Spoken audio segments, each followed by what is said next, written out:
We wanted to be able to produce food without losing soil, and one of the most destructive things currently is cultivation. And so we wanted to be able to create a ecologically rich soil building space where we can produce vegetables. And so the most exciting project this year is our no-dig, tree-enhanced, ecologically rich market garden. So this area used to be pig paddocks, and for like, I don't know, 5-6 years we've had pigs running around on these spaces. But pigs are quite destructive actually, and they're quite destructive to soil structure. And so although they left a lot of manure behind, they also kind of destroyed that kind of fine porosity that you would need to grow vegetables. Now what we've done is one half of this, we brought in a big muck spreader, and we filled that with compost and farmyard manure, and we spread over this last summer, and we put a tarp over that and then left it. And then the other half, we still had pigs until this spring. So basically the pigs came out and we came straight in and put the beds in. They're working pretty well. They're not as good as that side where we had that tarp, and we pulled the tarp back and we just instantly had this really lovely, rich, worm-filled, mycorrhizal-filled composty soil. So the garden is made up of 100 fixed width, fixed length beds. They're all 70 centimetres wide by 10 metres. And that gives us brilliant uniformity to be able to plan. It gives us brilliant uniformity for moving things between different beds and all sorts of things actually. It's just for us, it's a super good size. And then we've got 100 of those, and then every 10 beds, we've then got a tree row. So we've got a kind of a perennial tree row that divides the garden down, and that's great for stopping the wind running through the site. It's great for bringing in birds and bees and pollinators. And it's also a really good site to have perennials that we're maybe looking after a little bit more. So we've got the agroforestry tree rows on site, but with those, they don't get that much attention. Whereas in here, they've got someone coming past, well, every day really. And so we're able to look after them with that little bit more detail. And one of the other really good advantages is we're only running the veg box between June and Christmas. And so a lot of the area is tarped over to try and knock that weed back, to try and protect it over the winter. But we'll still have those little bits of life that are all the way through the garden. So we've got somewhere for those little bugs and buggers to go and live. And we've got the wood chip, there's still some living plants. There's keeping that life, keeping the garden alive really through winter.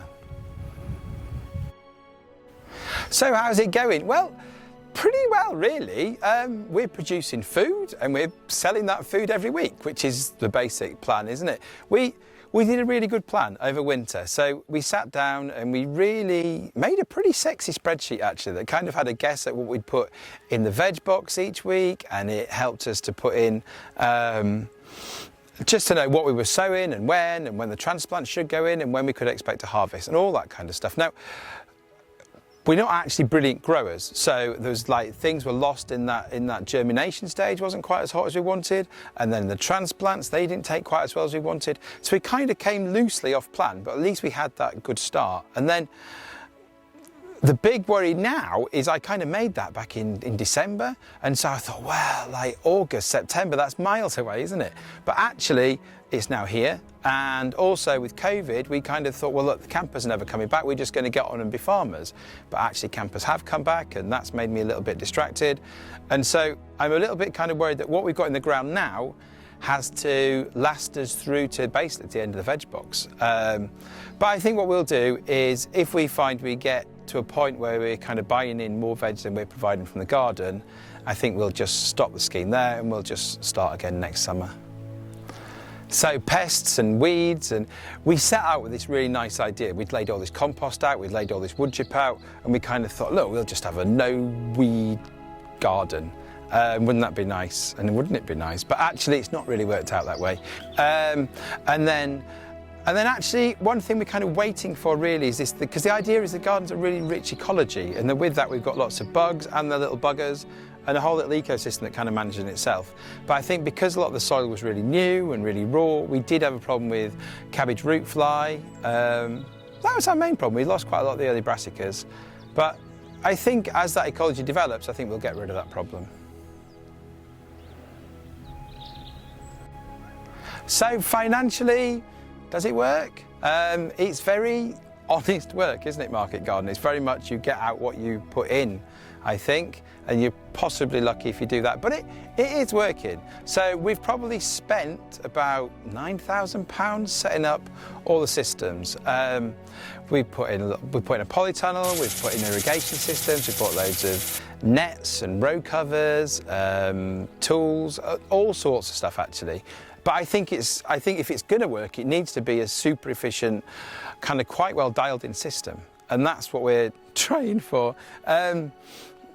Revenue wise and selling the stuff, so we set it up as a CSA and we've been selling to about 30 boxes a week. That's going really well actually. And so 30 boxes a week, we're selling June to December. That's say £15 a box. That's about £12,000 worth of revenue we get back from that. And then also we're doing a little bit of additional sales to a few cafes and just to campers and other people that come into the little farm shop. So let's say we're making what, £14,000 as a revenue from it. And then within the veg box though, just to make our life a little bit easier, we are buying in a few of those slightly lower value items. So let's say we're buying £3,000 worth of veg a year just to top that up. So would I recommend setting up a no-dig market garden on your farm? Yeah, you've got to want to do it. It's a lot of work and it's a big learning curve.